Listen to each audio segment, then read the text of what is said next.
International news partners, counting is underway in Nigeria's presidential election, with the incumbent Goodluck Jonathan facing a strong challenge from former military head or leader General Muhammadu Buhari. The Electoral Commission of the country said it hoped to announce the winner by close of today, and so we're all looking forward to that very announcement. The United Nations so far has praised the electoral process as it panned out from over the weekend in Nigeria, as well as very good observer missions, one headed by former president of the Republic of Ghana, President John Ejekum Kufuor, who is heading the ECOWAS observer mission. And even though there have been some reports of some few skirmishes during the process for the polls, as well as the aftermath, following that very extension that was also announced that took place on Sunday. Well, we have a lot more to say about the elections, and we're hoping that Mr. Jega, who is the chairman or the head of the National Electoral Commission of the country, will have a stress-free period, not like the one encountered here in Ghana in 2012. In the meantime, though, we have some of our partners on the line, and they are ready to give us a lot more feedback as far as we're concerned on this very subject. And we have joining us on Skype from Nigeria, Remy Nwosu. He is the Group Executive Editor, Digital Sense Business News in Nigeria. We're also joined on the line by Paul Tena. He's also a journalist based in Nigeria. And we say thanks, gentlemen, for joining me this morning. And how are you? I hope that so far the last 24 hours has been good for the two of you. Yes, thank you very much for having me. Okay. Now I have to start with you, Remy. There had been concerns that some areas had witnessed delayed processes for the start of the election, and so we had a process on Sunday for them to take their votes, so to speak. How has that affected the mood for those areas as far as those voter populations are concerned, Remy? Basically, I don't see that affecting the mood of the people. More or less, what actually happened is that more Nigerians were more eager to come out and exercise their civic rights, even though it was moved by a day because of some issues we had on Saturday. So, but if you look at the population that came out, it was very interesting to see a huge population still coming out for election after a day it was supposed to have been held. You know, it shows the interest is there. People are interested in voting, in exercising their civic right. So it's very encouraging for the democratic process. Now, Paul and Paul Tena, you are joining us on the phone. Do you think the concerns that had been raised that there could be some incursions by Boko Haram, etc., in some of those notable areas in the north, may have dampened the mood anticipatively when the whole process of the election was about to start? Not quite. Absolutely. What we found out is that people were resilient to cast their vote in spite of the threat by Boko Haram. And indeed, Boko Haram did disrupt elections in certain areas, but people went back as soon as the attacks were over to queue up for voting. People were really enthusiastic about voting, regardless of Boko Haram threat. I have to still stay with you, Paul. If you look at the enthusiasm of many of those electorates, or so to speak, the voters, even in the midst of rain, they were still queuing to vote. How does that translate into how they would tend to perhaps be very much receptive to the outcome of the elections, if, let's say, it doesn't go either way? You know, we are always having problems in Nigeria with elections from time immemorial. Right from independence, various elections have always plunged into crisis. So this one too, if the people generally believe that it doesn't reflect their will, the mandate of the people is stolen, generally one should expect certain violence and protest. In fact, there was protest on Sunday in Rivers State. People felt angry that the protest didn't go as supposed to, and that they were disenfranchised, and there were a lot of irregularities. So people came out in protest that the election should be cancelled. And the opposition party has actually written a petition to the Electoral Commission that election in such areas should be cancelled, and the Commission has acknowledged that it has received such petition and it is investigating it. Now, Remy, for many of the times in Africa, when the opposition is said to be crying foul, it means that anticipatively we should be seeing an outcome which will not necessarily be acceptable in many respects. They would say they feel because of the violence and a process they feel not to be transparent, the electoral result would also not be transparent and very much unacceptable. Could we see that very outcome?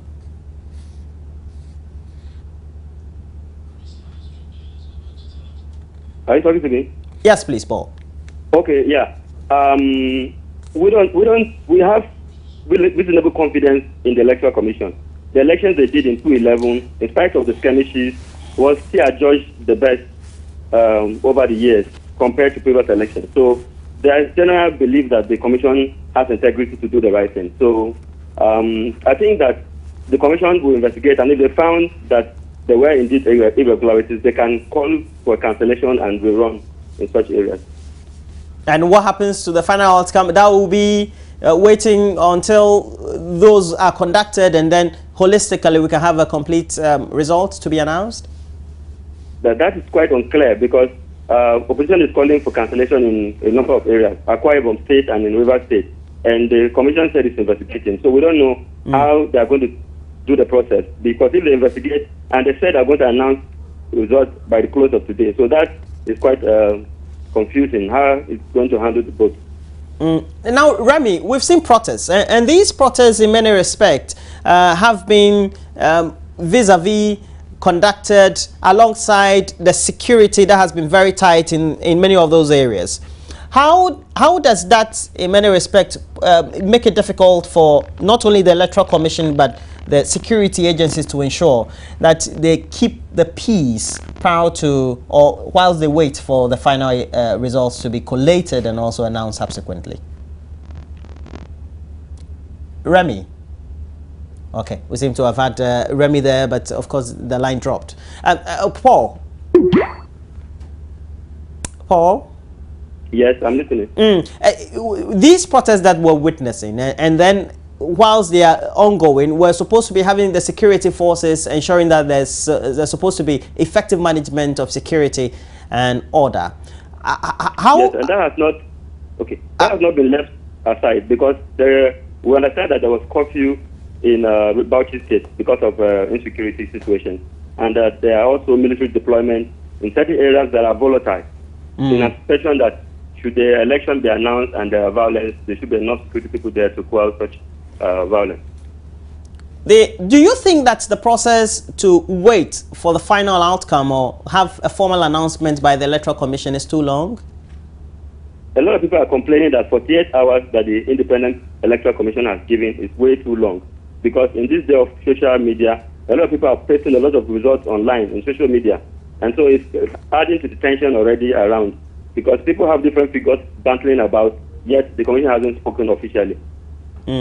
And especially taking a cue from what happens here in Ghana and other countries in the world, where we have perhaps other corroborated results unofficially being collated elsewhere. You tend to have the announcement being made unofficially before the various electoral commissions tend to undertake it. Are we going to see such a feature as well?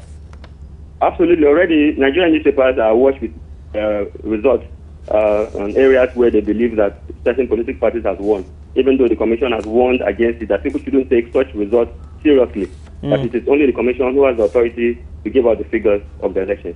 It's an interesting point you make. How is that going to perhaps destabilize the mindset of the ordinary voter who is looking forward to an official result from the Electoral Commission? Yeah, so people are waiting. By 12 noon today, the Commission will start collecting results at the national level. And hopefully by the end of the day, results will come. But meanwhile, people have a fair idea of how the election has played out. They generally believe that in areas of southwest Nigeria, areas surrounding Lagos, Ibadan, Abeokuta, those areas, so far, vote counted so far, the opposition is leading in such areas. And that is supposed to be the battleground that will tip the scale in favor of any other party. Okay, Paul, hold on for me. I have Remy back on a Skype feed. Remy, are you back? Yes. Okay. Thank you. Now we've had a situation where there have been predictions. The predictions were that, well, the ACP had a marginal lead, so to speak. Now, if that is the anticipation, do you think by what has taken place the last 2 days, we were seeing that very, perhaps the drawing of that very topography as far as a map is concerned, if we have to make the assumption, so to speak, based on what has been collated by party agents, etc.? Well, sorry, I don't know where the result you are having is coming from, but the official result is yet to be announced. The only feeders that has been on the wave is that in some states, some senatorial results have been announced also, but the presidential results are yet to be announced. And INEC said they are going to start the collation today. So we hope that by evening or thereabout, the results will start being put together finally.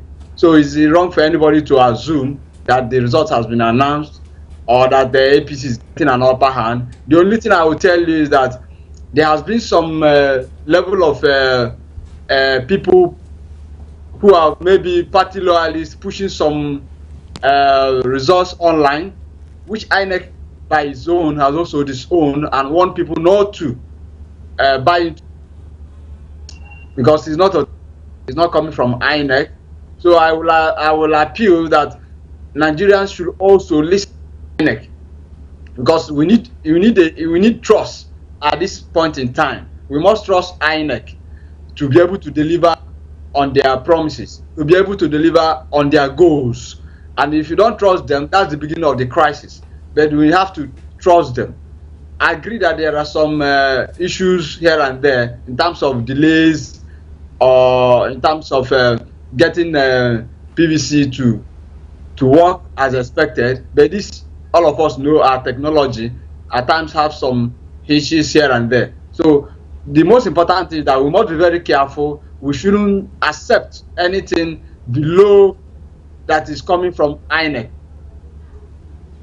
And do you think that you are being realistic? I mean, because you're a journalist, you also tend to observe how elections are undertaken in your country. Do you think you're being realistic and say that you want officially to hear from INEC before believing whatever outcomes there are? Because usually we have provisional outcomes of elections. No. The issue is that, you know, there are people who have, from our sources, there are people who have engaged social media activists to keep pushing results. So for us in the media, we have to be very cautious about that. So what we have done at our own end, and those who are also playing along with us professionally, is to stay away from the results. It's not as if we are not having feedbacks from the field, but having feedback does not give you an authentic result. So as a media entity, as a media professional, you need to also be very careful, because anything we say will be assumed to be the true position of things. I hope you understand that. So we have to be very professional at this point in time, so that there is no need to orchestrate crisis. Okay. Because Paul, as a media Tena, person, you cannot give me a result now and then later on you start changing it. It doesn't make me a professional. It doesn't make me to trust you more. Well, I get your point, Remy. Paul, are you still on the line? Yes, I'm still on the line. And I heard what Remy was saying. And I'm saying that nobody's saying it's official result. I'm only saying that the media is awash with certain information like this, like that, but it's not official. It's INEC that will give the official result.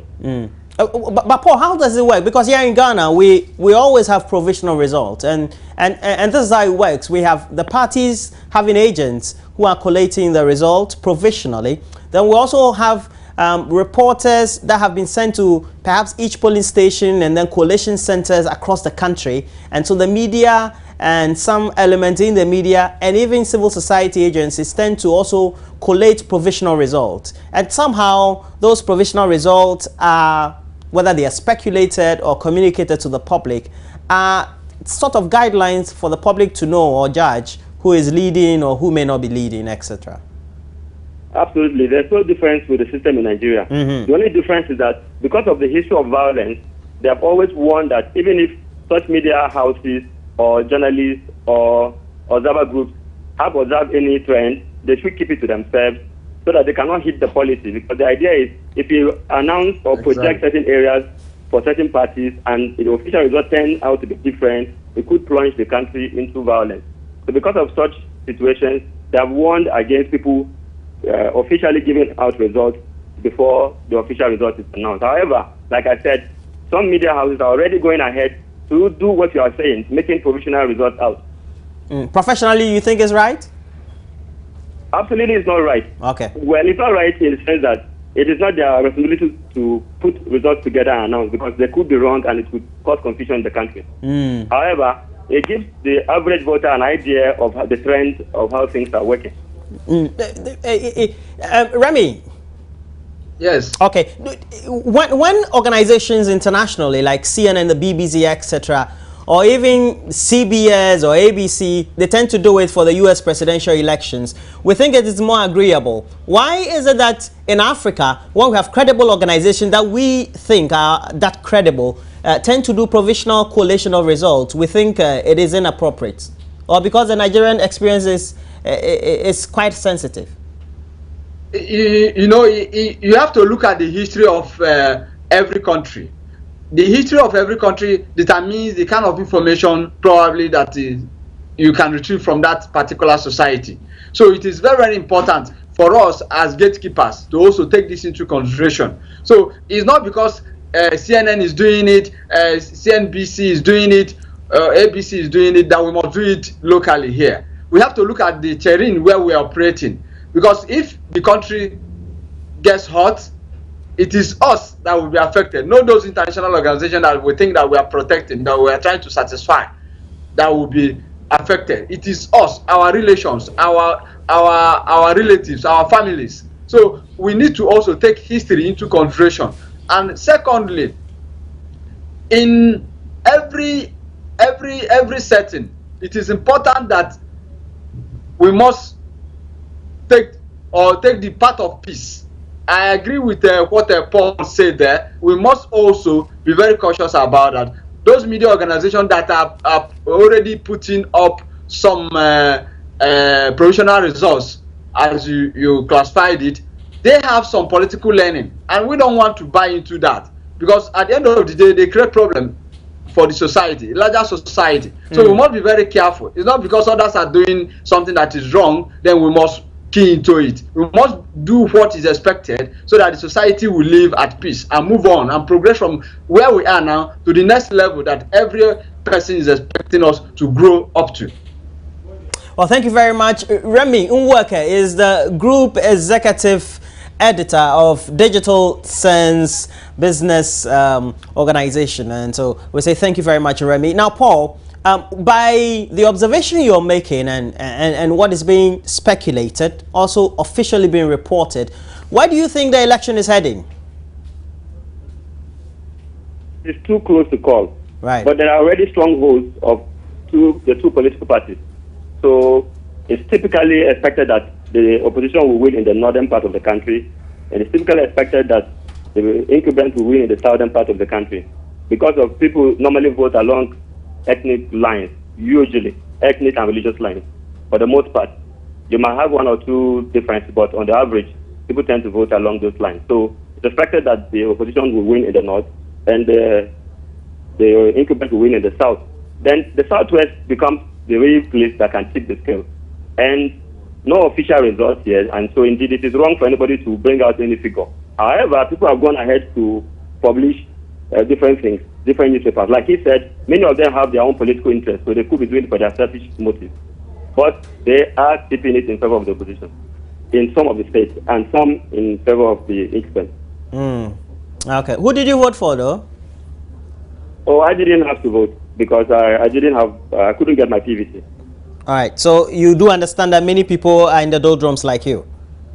Absolutely. Many people couldn't because of people who travel out of the areas they registered could not go back to do it.